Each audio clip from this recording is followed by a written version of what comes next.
Theme being one with nature. Activity bringing the outdoors inside. इयत्ता 2री ते 4थी. नमस्कार. Happiness लॅबमध्ये आपलं स्वागत आहे. बीइंग वन विथ नेचर या थीमवरची ही ॲक्टिव्हिटी विद्यार्थ्यांनी आपल्या कुटुंबासोबत करायची आहे.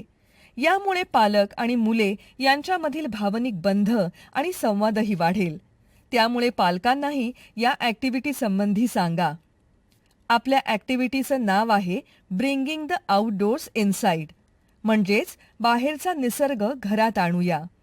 ही ॲक्टिव्हिटी वर्गात घेण्यापूर्वी आठवडाभर किंवा पंधरवड्यापूर्वी पालक आणि मुलांना पूर्वसूचना द्यायची आहे. कृती: शिक्षकांनी मुलांच्या पालकांना लेखी स्वरूपात किंवा तोंडी या ॲक्टिव्हिटीबद्दल विस्ताराने सांगायचे आहे. त्यांनी कुटुंबासोबत एक छोटी पिकनिक, बागेत फेरफटका, नदी किंवा समुद्रकिनारी फिरायला जाणे किंवा रात्रीच्या वेळी अंगणात एकत्र बसून जेवणाचा अनुभव घ्यायचा आहे.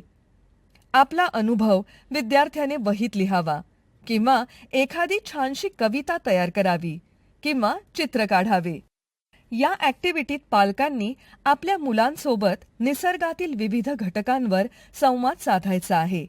या सूचनेनंतर किमान 8 किंवा 15 दिवसांनी या ॲक्टिव्हिटीचा अनुभव मुलांकडून ऐकायचा आहे.